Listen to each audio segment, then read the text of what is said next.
할렐루야. 우리 함께 여러분 사랑합니다, 축복합니다 인사하겠습니다. 사랑합니다, 축복합니다.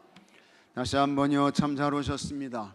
네, 참 잘 오셨어요. 오늘 참 좋은 날입니다. 이렇게 비가 오는 날, 그죠? 네, 하나님이 비를 내려주시잖아요. 은혜의 단비를 내려주시잖아요. 여러분들에게도 우리 성령님께서 허락하시는 큰 은혜의 단비가 여러분들에게 흡족하게 내려지게 되기를 주의 이름으로 축복합니다. 성령 충만한 삶을 사셔야 돼요. 성령 충만한 삶. 참 하나님의 말씀을 듣게 되면 감동이 오게 되고, 그 다음에 여러분 목소리를 높여서 힘을 내서 하나님을 찬송하고. 내가 여러분들에게 틀림없이 말하는데요, 예배드리고 싶어도 예배드리지 못하고, 기도하고 싶어도 주여 소리를 못할 때가 있고, 목소리를 높여서 찬송하고 싶어도 찬송할 수 없는 그때가 반드시 와요. 온다고요. 틀림없이 와요. 그때가 언제인지 몰라요. 모릅니다. 그래서 여러분, 우리에게 주어진 이 시간과 기회는 하나님의 여러분에게 허락하신 최고의 은혜이고 선물인 줄로 믿으시기 바랍니다. 최고의 선물이에요. 최고의 은혜입니다. 잘 기억하시면서 정말 감사하시면서 찬송하시고, 하나님 말씀 듣는 것이 기쁘고 은혜이고, 또 내가 목소리 내가지고 찬송할 수 있는 것이 축복이고, 이런 거 생각하시면서 여러분 하나님이 힘주시고 은혜 주실 때 자리할 줄로 믿습니다. 힘껏 하셔야 돼요. 열심히 하셔야 돼요. 내가 하고 싶어도 못할 그때가 반드시 와요. 꼭 와요. 언젠가 다 오게 될 거예요. 이 세상에 영원히 사는 사람 한 사람도 없습니다. 한 사람도 없어요. 다 때가 되면 다 가야 돼요. 그런데 참 여러분, 에녹처럼 우리가 죽음을 보지 않고 하늘로 승천하면 얼마나 좋겠어요. 얼마나 좋겠어요. 예수님 빨리 오시면 다 우리가 하늘로 승천하는데, 엘리야처럼 말이죠, 불수레 타고 하늘로 올라가면 얼마나 좋겠어요. 근데 여러분, 우리가 그렇지 않습니다. 다 시간이 지나면 우리 몸이 쇠약해지는 것이고, 그 다음에 우리 몸에 병이 찾아와요. 병이. 그런데 내가 그 병을 이길 것 같은데 그 병에 병을 못 당해. 암세포를 우리가 이겨내지 못해. 그래서 죽어요. 그런 때가 이제 오게 되는데, 참 하나님이 우리에게 허락하신 이 시간과 기회가 얼마나 소중하고 귀한 것이냐 하는 것을 잘 기억하면서 여러분 열심히 하시고, 힘껏 하시고, 최선을 다하시고, 하나님 앞에 성실하시고, 우리 다 하나님 앞에 진실하게 살고, 이런 삶을 살아야 할 줄로 믿으시기 바랍니다. 같이 하겠습니다. 성령이 말하게 하십니다. 성령이 말하게 하십니다. 오늘 이 말씀은 오순절 마가의 다락방 성령강림의 사건의 말씀입니다. 우리가 성경을 보게 되면 복음서 가운데 아주 훌륭한 그와 같은 복음서의 기자가 있습니다. 그 사람이 누굽니까? 누가예요. 누가. 참 훌륭한 사람이에요. 누가는 여러분들이 아시는데, 이 누가의 직업이 뭐였습니까? 의사였습니다. 의사였어. 의원이었어. 의원. 이 의원이 참 은혜 받아가지고 참 정말 우리 성경에서 아주 중요한 그와 같은 이 두 권의 책을 기록하게 되는데, 그 첫 번째가 무슨 복음입니까? 누가복음이고, 그 다음에 두 번째 무슨 성경입니까? 사도행전이에요. 사도행전. 누가가 너무너무 훌륭한 사람이에요. 누가복음, 그 다음에 사도행전. 그래서 누가복음은 전편입니다. 전편. 그 다음에 사도행전은 후편입니다. 누가복음은 상권이에요. 그 다음에 사도행전은 하권이에요. 이렇게 되는 거예요. 그래서 이 누가는 이제 누가복음을 기록할 때에 예수님께서 이제 사역하시는 그런 것들을 이 누가의 관점에서 이렇게 이제 이 복음서를 기록하게 됩니다. 그러면서 예수님의 사역이 누가복음에서는 갈릴리에서 시작해서 예수님의 사역이 어디에서 끝납니까? 어디서 끝나요? 예루살렘에서 끝나시게 되는 거예요. 갈릴리에서 시작해서 예루살렘에서 끝나는데, 갈릴리에서부터 시작된 예수님의 복음의 사역이 예루살렘에 오셔서 거기서 이제 죽으시고, 그 다음에 승천하시고, 그 다음에 부활하시고, 그렇게 되는 거예요. 그 다음에 이 사도행전은 이제 이게 어디서부터 시작되느냐? 오늘 말씀 보게 되면 이 예루살렘 성령 강림의 사건, 여기서부터 시작해가지고 이것이 이제 어디까지 가게 되느냐? 사도 바울이 복음을 들고 어디까지 갑니까? 로마까지 가게 되고, 이렇게 되는 거예요. 그러면서 아시는 대로 이 누가복음은 예수님이 사역을 행하시죠. 그런데 이 누가복음의 학원이 되는 이 사도행전은 누가 역사하시고 일하셔요? 성령님께서 일하시고 역사하십니다. 그래서 우리가 이 사도행전을 같이 하겠습니다. 성령행전, 성령행전이라고 이야기를 하는 거예요. 성령님이 역사하시는 거예요. 성령님이 일하시는 거예요. 그런데 성령님이 일하시고 역사하시는데, 특히 이 사도행전에서는 교회를 통해서 일하시고 역사하시는 것을 우리가 보게 됩니다. 그래서 이 누가복음이 이제 이렇게 끝나는 것을 우리가 보게 되는데, 여러분 누가복음 한번 펴보시기 바랍니다. 24장을 한번 펴보세요.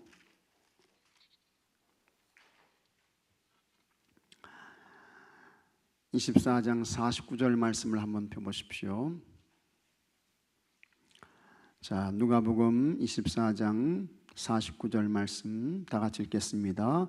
볼지어다 내가 내 아버지께서 약속하신 것을 너에게 보내리니 너희는 위로부터 능력으로 입혀질 때까지 이 성에 머물라 하시니라. 그리고 누가복음이 이제 끝나게 되는 거예요.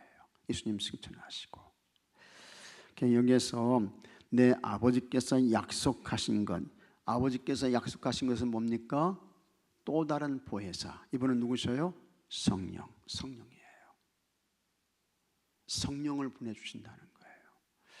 예수님이 십자가에서 죽으신다고 하니까 제자들이 너무너무 두려웠습니다. 무서웠습니다. 우리는 집을 버리고 배를 버리고 그물을 버리고 예수님 쫓았는데, 예수님 십자가 죽으시면 우리는 어떻게 되는 것입니까? 그때의 십자가 처형은 로마의 그 반역한 사람들을 처형하는 그와 같은 도구였습니다. 그러니까 예수님이 십자가 처형을 당하셨다는 것은 세상적으로 말하면 예수님이 뭐라는 거예요? 요즘 말로 말하면 정치범으로 처형을 당하신 거예요. 그렇게 되니까 제자들도 우리도 정치범으로 몰려가지고 큰 곤경과 어려움, 곤욕을 치르게 되는 게 아닌가 하면서 불안과 근심과 걱정이 많았습니다. 그때 예수님께서 너희들 걱정하지 말아라. 근심하지 마. 내가 가게 되면 너희들에게 또 다른 보혜사가 오신다. 그 또 다른 보혜사는 누구십니까? 성령님이에요. 성령님이 오셔서 너희들과 함께 하실 거야. 너희들을 고아와 같이 버려두지 않아. 걱정하지 마. 근심하지 마. 예수님께서 말씀하십니다. 그래서 내 아버지께서 약속하신 것을 너희에게 보내리니 너희는 위로부터 능력으로 입혀질 때까지 보혜사 성령님이 임하셔서 그분이 오시게 되면 너희가 권능을 받는다. 그래서 오직 성령이 너희에게 임하시면 뭘 받아요? 너희가 권능을 받고 예루살렘과 온 유대와 사마리아와 땅 끝까지를 뭐 됩니까? 내 증인이 되리라. 이렇게 되는 거예요. 그래서 이 성에 머물러 하시니라. 이 성은 무슨 성입니까? 어디예요? 예루살렘이에요. 예루살렘. 그래서 이 말씀을 들은 제자들이 이 말씀을 붙잡고 예루살렘 어디에 모입니까? 마가의 다락방에 모이게 되는 거예요. 거기에서 예수님이 약속하신 보혜사 성령님이 오시기를 간절히 사모하며 기도하게 되는 것입니다. 그런데 우리가 성경을 보게 되면 그때에 마가의 다락방에 모였던 사람들이 전체가 처음에는 몇 명이었습니까? 500명이었습니다. 500명. 500명. 그런데 그 500명 가운데 남은 사람이 몇 명이에요? 120명이야. 나머지는 갔어. 흩어졌어. 그래서 여러분, 끝까지 참고 기다리는 사람이 남는 자가 되는 줄로 믿으시기 바랍니다. 여러분들도 잘 참으셔야 돼요. 잘 견디셔야 돼요. 잘 인내하셔야 돼요. 그 다음에 그냥 누가 뭐라고 하든지 말든지 난 그거 신경 안 써. 같이 하겠습니다. 나는 예수님 바라보고 주의 길 간다. 이렇게 사셔야 할 줄로 믿으시기 바랍니다. 옆에 사람이 뭐라 하든지 나는 신경 안 써. 그냥 거기에 휘둘리지 말고 나는 그냥 예수님 바라보고 가는 거야. 믿음의 주에 온전하게 하시는 예수를 바라보자. 그는 그 앞에 있는 즐거움을 위하여 십자가를 참으사 부끄러움을 개의치 아니하시더니 하나님 보좌에 앉으셨느니라. 그냥 그 예수님 바라보고 그냥 가는 거예요. 끝까지. 120명의 사람들이 그런 사람들이었습니다. 나머지 380명의 사람들은 예수님 약속하신 게 있는데 이게 아닌가 보다. 이게 오늘 세월에 이게 이거 아닌가 보다 해서 다 갔어요. 근데 나머지 그 120명의 사람들은 그냥 끝까지 남아가지고 오로지 기도에 힘쓴 거예요. 믿습니까 여러분? 오로지 기도하고 찬송하고. 그렇게 되니까 예수님이 승천하시고 며칠이 지났습니까? 며칠 지났어요? 열흘 지났어요? 10일 지났어요? 열흘이 여러분 긴 세월입니다. 긴 세월이에요. 그냥 열흘 동안 그냥 저 마가의 다락방에 모여가지고 여러분 같으면 그냥 기도하고 찬송하고 기도하고 찬송하고 말씀 듣고 열흘 동안 그냥 낮이건 밤이나 그렇게 할 수 있습니까? 어지간해서는요 웬만한 믿음 가지고는 어려워 힘들어요. 어렵다고요. 힘들다고요. 근데 그 예수님 말씀에 대한 그 믿음과 확신을 가진 사람들이 끝까지 남아가지고 예수님은 그리스도야, 메시아야. 예수님은 절대로 우리에게 거짓말 하시는 분이 아니야. 예수님 부활하셨잖아. 승천하셨잖아. 그 믿음을 가지고 그냥 거기에서 기도하고 말씀 듣고 찬송하고 이제 그렇게 한 거예요. 그런데 열흘이 지나고 오순절 날이 되었는데 마침내 그곳에 여러분 우리 예수님께서 약속하신 보혜사 성령님이 바람같이 불같이 임한 줄로 믿으시기 바랍니다. 이게 오순절 성령 강림의 사건입니다. 거기에 모였던 사람들이 다 성령 충만을 받았어요. 다 성령 충만을 받았어. 그리고는 나가서 복음을 전하는 것입니다. 복음을 전해요. 예수님이 그리스도다. 그분이 구원자다. 우리의 허물과 죄를 사하시기 위해서 예수님 십자가에서 죽으셨는데 예수님 죽음으로 끝나지 않고 부활하셨다. 승천하셨다. 그분이 우리에게 보혜사 성령님을 보내주셨다. 당신들도 허물과 죄를 회개하고 예수 믿으시오. 복음을 전하게 되는 거예요. 근데 거기에 각가지 여러 곳에서 모인 사람들이 다 거기에 왔던 많은 사람들이 다 지역이 다르고 나라가 다르고 쓰는 언어가 다 달랐어요. 다 달랐어요. 그래서 여기 이제 말씀 보게 되면 바데인과 메데인과 이 바데 메데 이건 지금 다 이란 거기에 속한 거예요. 그 다음에 엘람 메소포타미아 메소포타미아는 저 이라크 지금의 이라크 한 800km 이상 떨어진데 그런데 떨어진 사람들이 다 이렇게 온 거예요. 1200km 800km 다 이렇게 떨어진 사람들이 이렇게 온 것입니다. 그 다음에 유대와 갑바도기아 각가지의 이와 같은 사람, 심지어는 어디서부터까지 왔습니까? 로마에서도 사람들이 온 거예요. 로마에서. 나중에 이 로마에서 온 사람들은 이 사람들이 돌아가가지고 무슨 교회를 세워요? 로마 교회를 세우게 되는 거예요. 그리고 사도 바울이 로마 교회에 편지를 보내게 되는 것입니다. 그게 이제 로마서가 되는 거죠. 그렇게 되는데 각가지에 왔던 사람들이 지역이 달라요. 나라가 달라요. 그러니까 쓰는 언어도 어떻게 해요? 다 틀린 거예요. 다 달라. 그런데 사람들이 은혜 충만해서 성령 충만해서 나가서 이 사도들이 복음을 전하고 예수님이 그리스도다, 메시아다, 그분께 구원이 있다, 하나님 나라 천국이 있다 증거하는데, 놀랍게도 여기 모였던 사람들이 다 말을 듣는데 어떤 말로 들어요? 자기 나라 말로, 자기가 쓰는 말로 이 사도들의 설교가 들려지게 되는 거예요. 놀라운 역사죠. 놀라운 역사예요. 그래서 성령님이 얼마나 능력이 많으신지요. 다 사용하는 언어가 다 틀리고 다 다른데 그냥 거기에 모였던 사람들이 다 자기 언어로 이 복음의 말씀을 듣게 되었단 말이죠.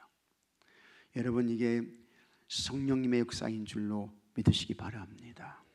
그래서 저는 한동안 언젠가 그런 생각을 했어요.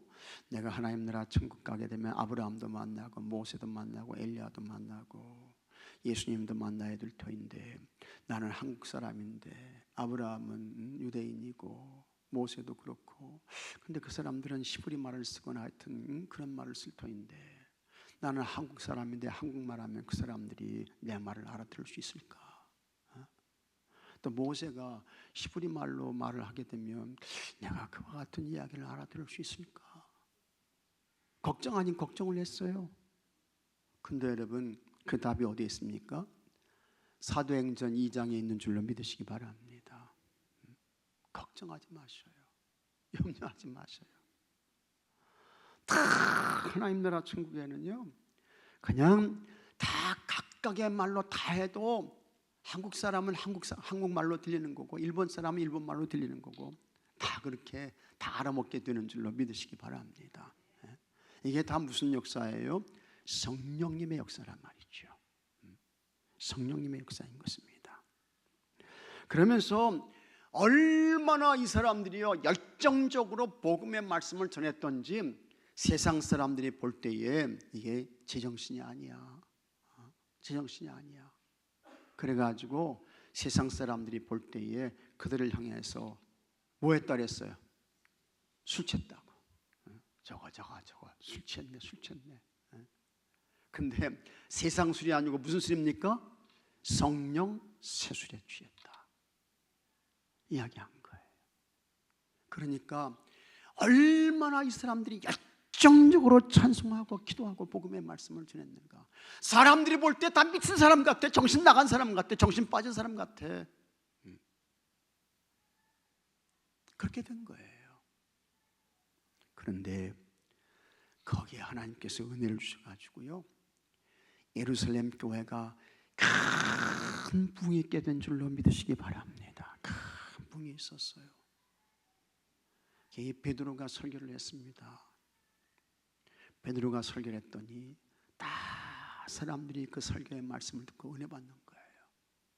그러면서 죄를 회개하고 통회하고 자복합니다. 그러면서 하는 이야기가, 우리가 어떻게 해야 구원받을 수 있습니까? 묻게 되는 거예요. 그랬더니 회개하시고 예수 이름으로 뭘 받으라고요? 세례를 받으시오 이야기하는 거예요. 그래서 그냥 베드로가 한 번 설교하는데요 5,000명이 회개하고 세례를 받는 거야. 참 대단한 것 같아요. 5,000명이 어떻게 한꺼번에 세례를 받아? 5,000명이 3,000명이 회개하고 세례를 받아요. 대단한 역사가 일어날 것입니다. 이게 예루살렘 초대교회의 부흥인 것을 믿으시기 바랍니다. 그런데 이게 누가, 사람이 한 게 아니고 누가 한 거예요? 성령님이 하시는 거예요. 성령님이 하시면 되는 줄로 믿으시기 바랍니다. 성령님이 하시면 되는 거예요. 사람은 안 되죠. 인간은 안 되죠. 그러나 성령님이 하시면, 능력 많으신 성령님이 하시면 되는 거예요. 성령님이 하시면 죄인도 구원받고, 성령님이 하시면 내가 한국말로 이야기했는데 영어로 미국 사람이 듣게 되고 일본 사람이 듣게 되고 이렇게 되는 거예요. 성령님이 역사하시면 죽을 병자도 살아나게 되고 살게 되는 거예요. 성령님이 역사하시면 큰 넘사벽에 그와 같은 문제도 다 풀어지고 낮은 평지가 되는 줄로 믿으시기 바랍니다. 그래서 예루살렘 초대교회가 큰 부흥을 이루게 되는 것입니다. 여러분, 우리가 다 성령으로 충만해야 할 줄로 믿으시기 바랍니다. 성령 충만하게 되면요, 제일 먼저 뭐가 바뀌느냐? 말이 바꿔져요. 말이 달라져. 성령 충만하게 되면 가장 복음 전해야지, 예수 복음 전해야지. 성령 충만하게 되면 가장 축복해야지. 성령 충만하게 되면 가장 사랑해야지, 위로해야지. 말부터 바꿔지게 되는 거예요. 예루살렘 초대교회가 그런 교회였습니다. 큰 부흥의 역사가 있게 되었던 것입니다. 그 다음에 성령 충만하게 되면 가장 예수님 복음 전하게 되는 거야. 어떻게 하면 예수님 복음 전해서 영혼을 구원할 수 있을까? 어떻게 하면 하나님의 교회가 부흥할 수 있을까? 그런데 성령 충만하게 되면요, 미친 사람처럼 그 일을 감당하게 되는 거예요. 술 취한 사람처럼 말이죠. 그래서 나는 여러분들이 다 성령 충만해서, 믿습니까 여러분? 성령 세술에 취해서 그냥 미친 사람처럼 주의 일을 감당하는 그와 같은 은혜가 있게 되기를 주의 이름으로 축복합니다. 그런 사람들이 있어야 교회가 부흥하는 거예요. 속회가 부흥하는 거예요. 어제 믿었던 그 신앙 가지고 오늘 그대로, 내일 그대로, 그러면 아무것도 아니야. 그냥 우리가 다 성령 세술에 취해가지고 그냥 미친 사람처럼 그냥 말이죠. 복음의 말씀을 전하고 사명을 감당하고, 이렇게 해서 여러분 하나님을 기쁘시게 하고 하나님의 교회를 풍시키고 영혼을 구원해내는 여러분들이 되시기를 주의 이름으로 축복합니다. 자, 여기 4절 말씀 한번 같이 읽어보겠습니다. 4절, 그들이 다 성령의 충만함을 받고 성령이 말하게 하심을 따라 다른 언어들로 말하기를 시작하니라. 예수님이 승천하시는 약 120명의 제자가 한 곳에 모여 기도하고 있었습니다. 갑자기 하늘로부터 강한 바람 소리와 함께 성령이 임하셔서 그곳에 모인 제자들이 모두 성령 충만함을 받았습니다. 이것은 초대교회와 복음 전파의 시작을 알리는 중요한 사건이었습니다. 변화의 첫 번째 증거는 제자들이 새로운 말을 하는 것이었습니다. 성령으로 충만해진 제자들은 무엇을 말했습니까? 첫째, 다른 언어들을 말했습니다. 제자들은 성령 충만함을 받자 즉시 다른 언어들을 말하기 시작했습니다. 이는 단순한 언어의 변화가 아닌 성령의 능력으로 이루어진 기적이었습니다. 갈릴리 출신의 평범한 사람들이 한순간에 여러 나라의 언어를 유창하게 구사하기 시작한 것입니다. 이 일은 주변 사람들을 놀라게 했고 그들은 자신의 모국어로 제자들이 하는 이야기를 알아들을 수 있었습니다. 이렇게 오순절 성령 강림으로 이루어진 제자들의 방언으로 주의 복음이 여러 나라로 전해졌습니다. 오순절 성령의 역사는 복음이 모든 민족과 언어를 초월하여 전파될 것임을 나타낸 하나님 나라의 표적입니다. 성령의 강림은 예수 그리스도 안에서 우리를 하나 되게 하고 복음 전파로 모든 민족을 하나가 되게 합니다. 우리도 성령으로 하나 되어 주의 복음을 땅끝까지 전하는 그와 같은 복음의 열정의 삶을 사는 우리 모두가 되어야 할 줄로 믿습니다. 둘째로 하나님의 큰일을 말했습니다. 성령으로 충만해진 제자들은 단순히 다른 언어로 뜻모를 말을 내뱉은 것이 아닙니다. 그들이 말한 것은 하나님의 큰일에 관한 것이었습니다. 그러니까 여기서 하나님의 큰일에 관한 것은 뭡니까? 예수님이에요. 예수님이 오셨다. 그 예수님이 우리의 허물과 죄를 사해 주시기 위해서 십자가에서 죽으셨다. 고난당하시고 죽으셨다. 그런데 그 예수님은 부활하셨다. 그 예수님은 승천하셨다. 그 예수님의 보혜사 성령님으로 다시 오셨다. 이거 큰 일을 말하는 거예요. 이게 큰 일이죠. 이것보다 큰 일이 어디 있어요? 이것보다 위대한 일이 어디 있습니까? 그런데 이것을 확실하게 증거하는 것입니다. 하나님의 위대하심과 놀라운 구원 계획에 대한 선포였습니다. 즉 그들은 단순한 언어의 기적을 넘어 하나님 나라 역사에 대한 증언을 보여준 것입니다. 제자들은 예수 그리스도를 통한 구원의 복음을 담대히 선포했고 담대히 미친 사람처럼 담대히 선포한 거예요. 이는 주변 사람들의 마음을 움직였습니다. 성령의 오심으로 많은 사람이 복음을 듣고 믿음에 이르는 역사가 이루어졌습니다. 복음 전파는 예수 그리스도 안에서 하나님 나라를 선포하고 하나님의 구원의 역사를 증언하는 것입니다. 복음을 전하는 증인의 삶은 오직 성령의 역사라만 가능한 것입니다. 다 성령 충만해서 예수 복음 전하고 영혼을 구원하고 교회를 부흥시켜야 하겠습니다. 그 다음에 어떻게 이 사람들이 이 사명을 감당했는가? 세술에 취한 듯 말했습니다. 성령 충만한 제자들의 모습을 보고 어떤 이들은 세술에 취했다며 조롱했습니다. 그러나 제자들은 술에 취한 것이 아니라 성령의 능력으로 가득 찬 상태였습니다. 이런 반응은 성령의 역사가 때로는 세상 사람들에게 이해되지 않을 수 있음을 보여줍니다. 진짜 그때 이 세상 사람들은 다 미쳤다고 했을 거예요. 미쳤다고. 저것들 다 미쳤다. 정신 빠졌다. 저것들 다 돌아버렸어. 아니 열흘 동안 여러분 모여가지고 그냥 거기서 찬송하고 기도하고 그 모습을 보면서 세상 사람들이 다 미쳤다 그러지 제정신이라고 하겠습니까? 다 미쳤다고 했겠죠. 그런데 그렇게 해서 성령님이 오신 거예요.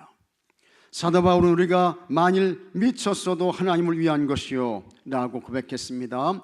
믿음의 길에는 종종 하나님을 위해 미치지 않고서는 감당할 수 없는 모욕과 고난이 따르기도 합니다. 자기를 부인하고 예수 그리스도의 십자가의 길을 따르는 사람에게는 세상이 이해할 수도 없고 설명할 수도 없는 믿음이 있어야 합니다.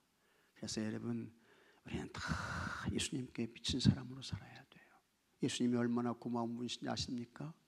내 허물과 죄를 없애주시기 위해 예수님 어떻게 하셨어요? 십자가에서 죽어주신 분이요, 몸 찢으신 분이요, 피 흘려주신 분이요. 얼마나 고마워요. 그 예수님으로 인해서 여러분 우리가 하나님 나라 천국의 영생을 얻은 사람 되었습니다. 얼마나 고마워요. 얼마나 감사해요. 그런 주님을 위해서 사도 바울은 살아도 주를 위하여, 죽어도 주를 위하여 내 몸에서 그리스도가 존귀하게 되는 것, 그것이 내 인생의 존재 이유고 목적입니다. 이렇게 말했던 거예요. 구원의 감동과 감격을 아는 사람만이 이와 같은 고백을 할 수 있는 것입니다. 난 참 여러분들에게 감사합니다. 오늘 이렇게 비가 오는데 참 이 비가 오는 날 예배당 오는 게 사실 쉽지 않잖아요. 그래도 같이 하겠습니다. 그래도 가야지. 그런 것인 거 아니에요. 얼마나 감사해요. 얼마나 고마워요. 그런데 이와 같은 열정과 이 믿음이 주님 앞에 서는 그날까지 여러분 계속돼야 할 줄로 믿으시기 바랍니다. 이게 식어지면 안 된단 말이죠. 이 열정이 떨어지면 안 된단 말이죠. 그래서 자기를 부인하고 예수 그리스도 십자가의 길을 따르는 사람에게는 세상이 이해할 수도 설명할 수도 없는 믿음이 있어야 합니다. 오직 성령으로 충만히 채울 때 그 길을 담대히 따라갈 수 있습니다. 성령으로 충만해진 제자들은 서로 다른 언어로 하나님의 큰 일을 선포했고 이는 주변 사람들에게 세술에 취한 듯 보였습니다. 복음은 이처럼 말의 변화를 경험한 제자들을 통해 모든 민족에게 전파되었습니다. 우리도 다 성령 충만해서 예수님 사랑하시고 주님을 위해서라고 하면 정말 미친 자의 그와 같은 마음과 심정으로 주의 사명을 잘 감당하고 또 복음 전해서 영혼을 구원하고 교회를 부흥시켜 나가고 이와 같은 여러분 모두가 되시기를 주의 이름으로 축복합니다. 자, 묵상 질문. 복음을 전하면서 어떤 일들을 경험했습니까? 복음을 전할 때 내가 하는 게 아니고 성령님을 의지하고 하게 되면 누가 역사하셔요? 성령님이 역사하십니다. 나와 우리가 경험한 하나님의 큰 일은 무엇이 있습니까? 다른 거 없어요. 내가 예수 복음 듣고 구원받은 하나님의 자녀가 됐네. 여러분의 인생의 삶에서 이게 가장 큰 기적이요 큰 일인 것을 믿으시기 바랍니다. 은혜를 받아 열정을 다해 임했던 일에는 무엇이 있습니까? 여러분 앞으로 하나님이 나에게 주신 시간 기회 이게 많지 않다. 잘 기억하시고 지금부터라도 열심을 다하시는 여러분들이 되시기를 주 이름으로 축복합니다. 자, 우리 교동 발송 나오세요.